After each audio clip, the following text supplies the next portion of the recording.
Hi, Rose here. I'm done with my morning uh, temple tending. I will show you what I got done today. It's a huge pile. Got all that cleaned out. And so today I want to talk about service work. I was in the service industry for years. I started out waiting tables, and then I moved on to nursing, and I was a nurse for 23 years. And I thought I was doing service work. Um, but service isn't about money, and it isn't about getting something in return. It's selfless service, and that means that you don't like get credit all the time, and you don't make sure that you get credit. Um, and that's how I've traveled around. A lot of people wonder how I get around, but I'm always looking for work.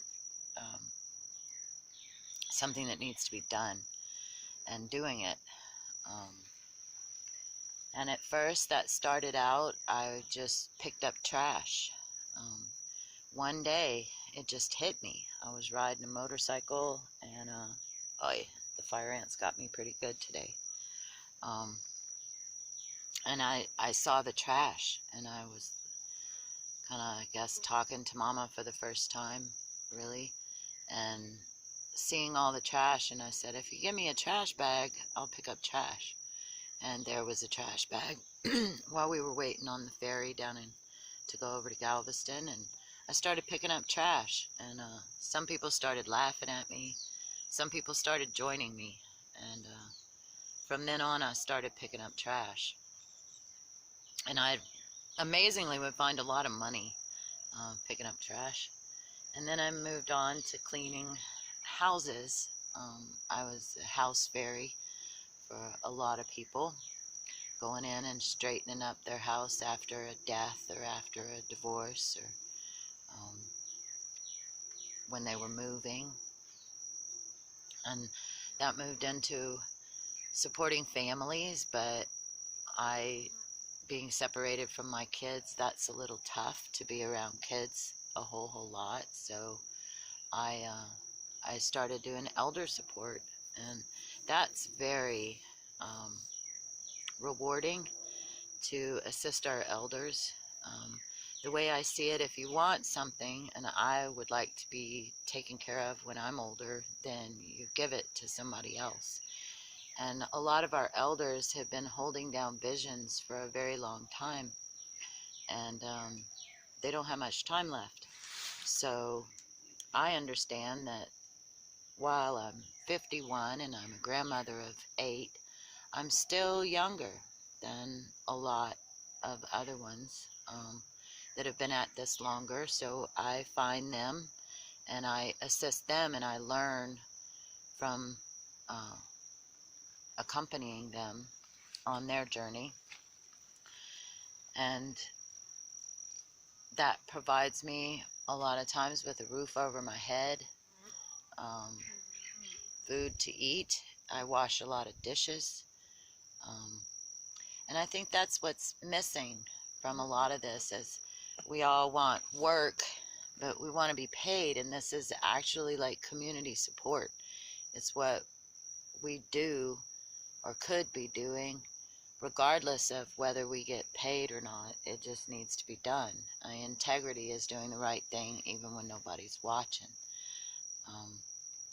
And through the service work here, it's to the land. And I can tell, like when I go through and I clean it up, it's all bright and comes back with a vigor. Earlier somebody was over there weed eating, but over here we do it by hand, and it's so rewarding. So I encourage everybody to start doing some kind of service work, selfless service work that assists somebody else.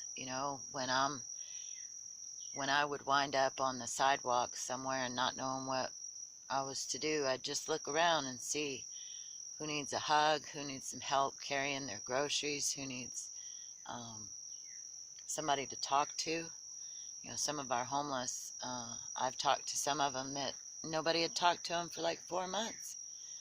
Um, and that's what people need more than anything, is community and a purpose. And inspiration is what breaks illusion. So if you think somebody else should be doing it, do it. And it's amazing how we don't need money so much. I thought I did, and come to find out, it works best for me as a middleman, and I like cutting out that middleman as much as possible and just getting what I need. You know, if I need, what I need has gotten smaller. You know, our needs get smaller. Are they really needs, or are they wants? And as my needs have gotten smaller and my wants have gotten smaller, because that's what messes us up, is excessive use of self-will. And I don't put my will into too much these days. I just listen, and listen for her will, what she needs done. And that's each day out here, she brings me to a different part of the land to work with. And each day I learn a little bit more about fire ants, about the land, about how she works, getting into a rhythm with her. And we can do that with the people too. And that's what I do with the indigenous movements. I get involved and listen a lot and ask a lot of questions and pay attention. That's the most valuable thing we have, is our attention. And where we put that, if we live by what we put out, we get back. And if you want to be taken care of when you're old, take care of an old person. If you want your vision to be supported by others, support somebody else's. Give out good, and when you need it, somebody will be there for you. And if you assist others that are assisting themselves, then we generally don't need help. We just need assistance.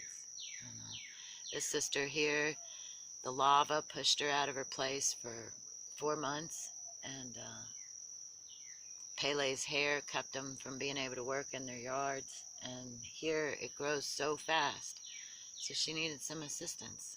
And that is rewarding.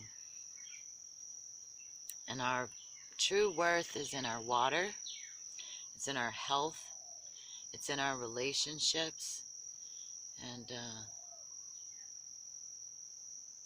that takes real work,